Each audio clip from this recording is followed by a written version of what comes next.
अजंता की इतनी महत्वपूर्ण कलाकृतियाँ लगभग 1000 वर्षों तक कला जगत की अनभिज्ञता का शिकार रहकर अचानक से 1819 में मद्रास सर्विस के एक सिपाही सर जॉन स्मिथ के द्वारा प्रकाश में लाई गईं, जो कि उस समय शिकार की खोज में वहां तक पहुंच गए। कुछ विद्वानों का मानना है कि अजंता का नाम पास में ही स्थित अजिस्ठा नामक ग्राम पर रखा गया।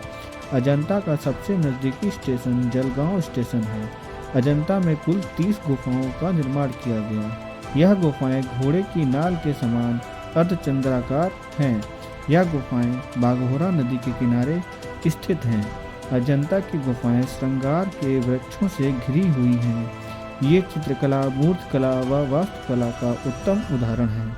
अजंता की गुफाएं लगभग 850 वर्षों में बनकर निर्मित हुईं।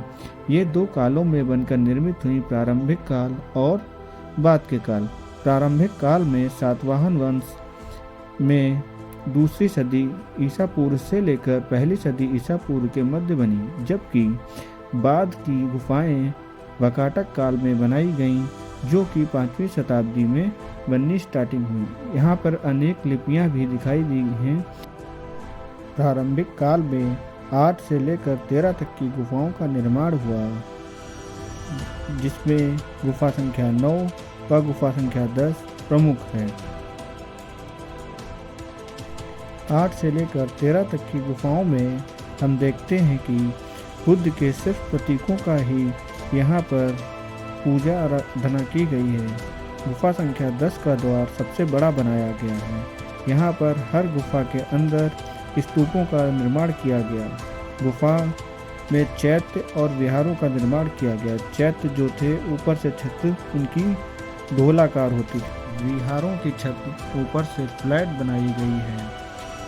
गुफा संख्या 10 में पिलर नंबर 13 पर जॉन स्मिथ ने जिस दिन वे वहां पहुंचे थे, उस दिन की डेट व उनकी साइन देखने को प्राप्त होती है। इसके अतिरिक्त यहाँ पे अनेक चित्र भी बनाए गए हैं। शुरुआती चित्रों में हमें नीला रंग देखने को नहीं मिलता, जबकि वाकाटक काल में बनी गुफाएं गुफा संख्या 1, 2 में हमें नीले रंग को देखने को मिलता है। गुफा संख्या 26 अपनी मूर्तिकला के लिए जानी जाती है, यहाँ से प्राप्त 2 मूर्तियाँ बहुत प्रमुख हैं, महापरिनिर्वाण और मार पर विजय। गुफा संख्या 16 के बाहर 2 हाथियों की मूर्तियाँ उत्कीर्ण की गई हैं। इन गुफाओं का संरक्षण ASI के द्वारा किया जा रहा है। इन गुफाओं में बुद्ध की अनेक मुद्राओं में मूर्तियाँ प्राप्त होती हैं।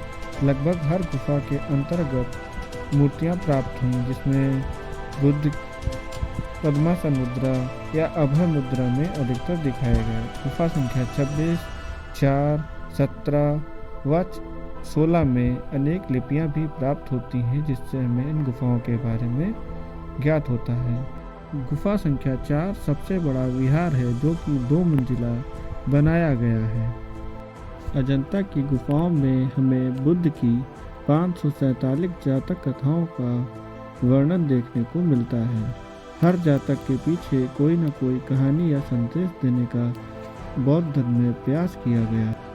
इन गुफाओं को ऊपर से नीचे की ओर उत्कीर्ण करके बनाया गया है।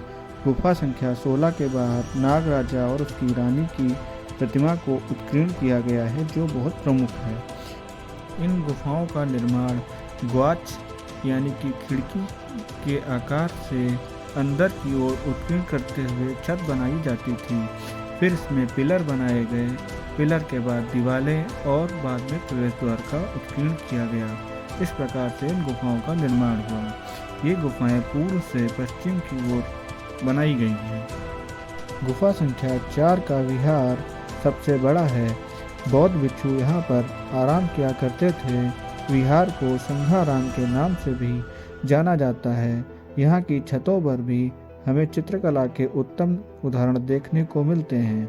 गुफा संख्या 2 के बाहर 1000 बुद्ध नामक चित्र बना हुआ है। गुफा संख्या 1 अधूरी है, परंतु यहाँ पर सर्वाधिक चित्र मिलते हैं।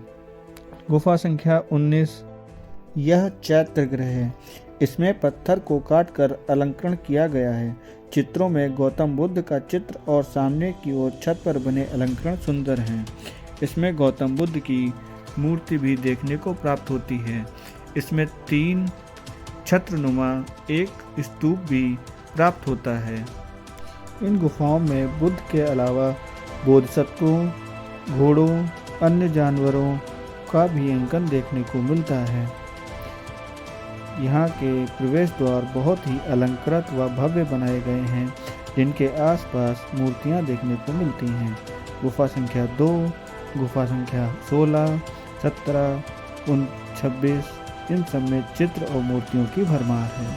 वर्तमान समय में गुफा संख्या 17 में सर्वाधिक चित्र प्राप्त होते हैं। गुफा संख्या 5, 23, 24,